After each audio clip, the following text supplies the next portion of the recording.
The grenades are set. You know what's great also, while I do this, I'll tell you this. The great thing about the blogosphere.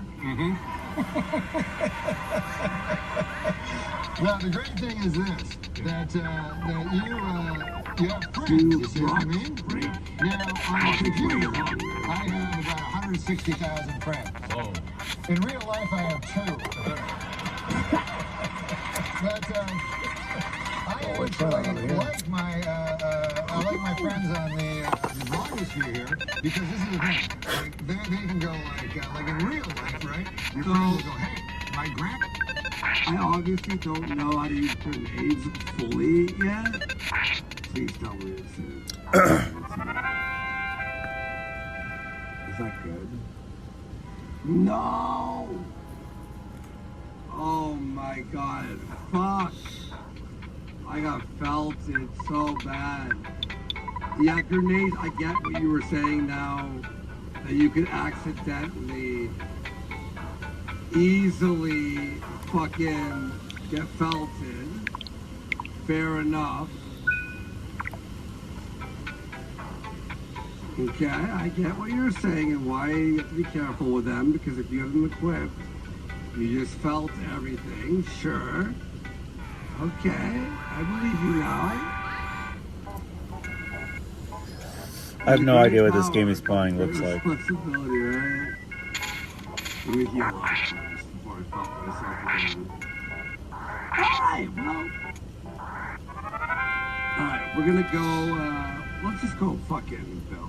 I'll destroy this and I'll build it more. My mother died this morning, and then you go, oh, good. Do you want to come over to my house and talk about it for 4 hours? And then on this thing, your friend can go, hey, my grandmother died today, and then you go, unfollow. Now, Norm, do I remember that you were... I'm talking to Steve Martin. Okay, I'm sorry. I mean, if you just get that over to him by Labor Day, that'd be...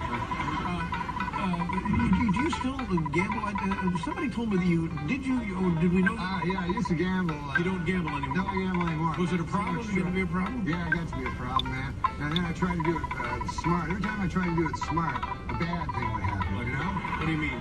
Well, one time I was trying to handicap baseball, you know, which you can actually beat baseball if you handicap it properly. So I was trying to handicap, and I figured it out for like 3 hours, and I went down to the book in Mirage, a sports book, went up to the fella, you know, and there was a guy beside me, a big fat guy, you know, with a and he was dressed like real rich, you know, and he opened a big attaché case filled with $10,000 chips, pulls out like $750,000, and he's going to bet on this boxer, you know, a fighter, you know?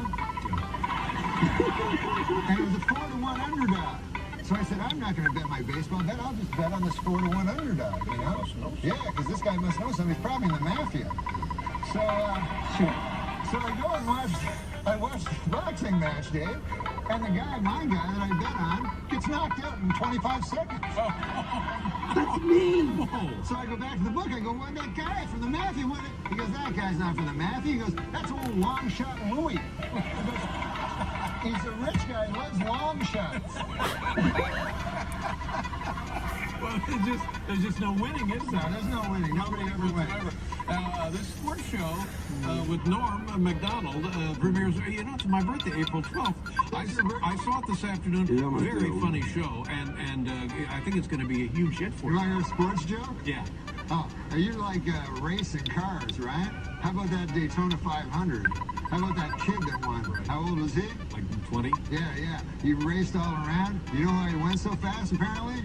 He was texting the whole time. It's generational.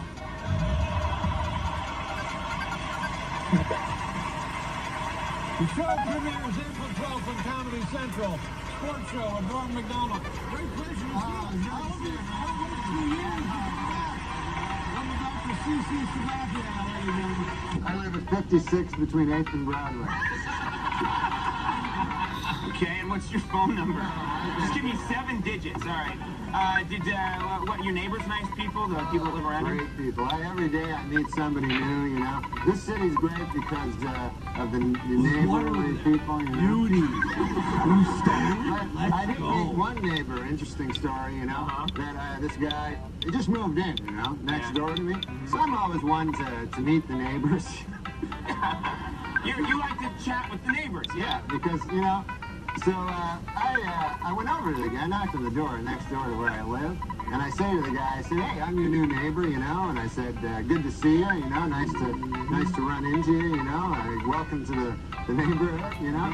And so the guy, I said, what do you do for a living there, sir? You know, if you don't mind me asking. You know, what do you do for a living? I'm a nightclub comic, I tell the guy.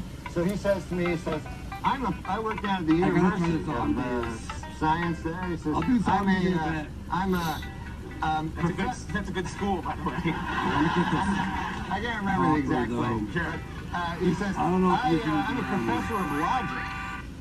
So I says to the guy, he says, logic. Now what the hell is that? I never heard tell that. He says, oh, well, he says it's a kind of a pattern of syllogistic.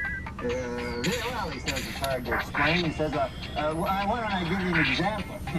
So I said, fair enough. Why don't you do that? So the guy says, well, he says, let me ask you a question. He says, do you own a doghouse? So I go, yes, I do. He says, well, then that means you probably have a dog. I said, yes. He says, well, that means you're likely to have a family if you have a dog. I said, yes, I do. He said, well, then that means you got kids, you're married. I said, yes, I am. He says, well, then you're a heterosexual man. I said, yes, sir, I am. He says, well, you see, that's logic there. I asked if simply from finding out you had a doghouse, I made this series of inferences, and I have found that you're a heterosexual man simply from the fact you got a doghouse. Well, I said, good God, isn't that something? So I said, well, I won't waste any more of your time there, neighbor. And I said, I'll see you later. See you around, okay? So I said, come by one day and have a chicken with me. So I go to get a bus, you know, to the bus stop. And I walk down to the bus stop, and I'm still thinking about this thing that happened to me, you know. And I'm standing at the bus, and no bus coming at all, you know. And 5 or 6 of us standing around, and one guy lights up a cigarette there. And he goes, as soon as you light up a cigarette, the bus comes. And he smokes the whole damn cigarette, no bus comes. So I said to the guy, well, that theory really worked, huh? And the guy goes, well, sometimes it works. Anyways, the guy goes, what's new with you? I go, well, I had an interesting thing happen to me today. I said, I met my neighbor. And he goes, oh, yeah? I go, he had a hell of an interesting job. I said, he's a professor of logic down at the University of Science. And so the guy says, is that so? He says, professor of logic. He goes, what the hell is that, logic? I said, well, it's a series of something or other. I said, I can't remember exactly, but I said,